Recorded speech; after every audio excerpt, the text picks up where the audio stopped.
নামাজের ভিতরে 5 জায়গায় দোয়া কবুল হয়। আমরা অনেকেই কিন্তু নামাজ পড়ি এবং নামাজের ভিতরে কোথায় কোথায় দোয়া কবুল হয় এটা আমরা অনেকেই জানি না। মনে রাখবেন, নামাজ হচ্ছে এমন একটা ইবাদত, যে নামাজ যখন আপনি দাঁড়াচ্ছেন তখন কেমন যেন আসসালাতু মিরাজুল মুমিন, মুমিনদের জন্য এই নামাজটাই হচ্ছে মেরাজ।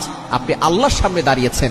সুতরাং এই নামাজের ভিতরে কিছু জায়গা আছে যে সময় দোয়া করলে দোয়া কবুল হয়। আপনি নফল নামাজে, ফরজ নামাজে না, ফরজ নামাজে আপনি অন্যান্য দোয়া করবেন না, আপনি আল্লাহর কাছে যে তাসবিহগুলো আছে সেগুলো পড়বেন, আপনি দোয়া দুরূদ পড়বেন, আপনি যেগুলো আছে নামাজের নিয়ম কারণ ওইটা মেনেই চলবেন। কিন্তু নফল নামাজে আপনি বাংলায় দোয়া করতে পারেন। 5টা জায়গায় দোয়া কবুল হয়। নাম্বার 1, 1 নম্বর হচ্ছে আপনি যখন তাকবীরে তাহরিম আল্লাহু আকবার বলে নামাজে ঢুকেছেন, এরপর আমরা একটা সানা পড়ি সুবহানাকাল্লাহুম্মা ওয়া বিহামদিকা, এই সময় আপনি দোয়া করলে দোয়া কবুল হয়ে যাবে। নফল নামাজে আপনি এই সময় বাংলায় দোয়া করতে পারবেন।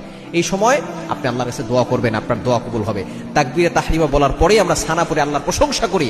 আল্লাহর প্রশংসা করার পরে দোয়া করলে আল্লাহ তাআলা সেই দোয়াটা কবুল করে নেন। নাম্বার 2, দ্বিতীয় নাম্বার হচ্ছে রুকুতে গিয়ে দোয়া করলে দোয়া কবুল হয়। এটা আমরা অনেকেই জানি না। রুকু হচ্ছে এমন একটা জায়গা, আপনি এমন একটা অবস্থানে আছেন, কেউ যদি পিছন দিক দিয়ে আপনাকে আঘাত করে, আপনাকে একটু ধাক্কা দেয়, আপনি কিন্তু পড়ে যাবেন। কারণ আপনি তখন আপনার নিজের এমন ভাবে আপনি আল্লাহর জন্য নিজেকে ঝুঁকিয়ে দিয়েছেন যে আপনি নিজেকে আর কন্ট্রোল করতে পারবেন না। কেউ যদি পিছন দিকে ধাক্কা দেয়, এমন সময় আপনি আল্লাহর কাছে দোয়া করলে আল্লাহ তাআলা আপনার দোয়া কবুল করবেন। সুবহান রাব্বিয়াল আযীম 3 বার 5 বার 7 বার বলে আল্লাহর কাছে দোয়া করবেন, দেখবেন আল্লাহ তাআলা দোয়া কবুল করবেন।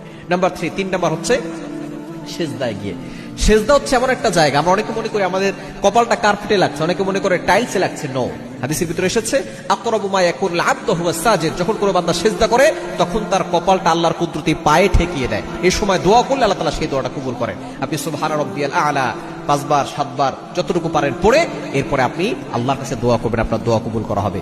এবং 4 নাম্বার হচ্ছে আপনি 2 সিজদার মাঝখানে যখন বসেন এই সময় দোয়া করবেন। এই সময় একটা দোয়া আছে, আল্লাহুম্মা গফিরলি ওয়ারহামনি ওয়ারযুকনি ওয়াহদিনি ওয়াআফিনি। এই ছোট্ট দোয়াটা যদি করতে পারেন, দেখবেন আল্লাহ তাআলা আপনার রিজিকের ব্যবস্থা করবেন, গুনাহ ক্ষমা করে দিবেন, সুস্থতার নিয়ামত দান করবেন।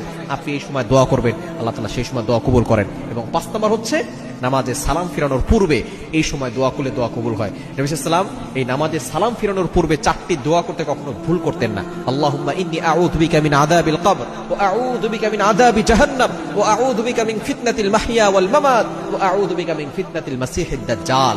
কবরের আযাব থেকে, জাহান্নামের আযাব থেকে, মৃত্যুর ফিতনা থেকে এবং দাজ্জালের ফিতনা থেকে আল্লাহ রাসূল সাল্লাল্লাহু আলাইহি ওয়াসাল্লাম পানাহ চাইতেন।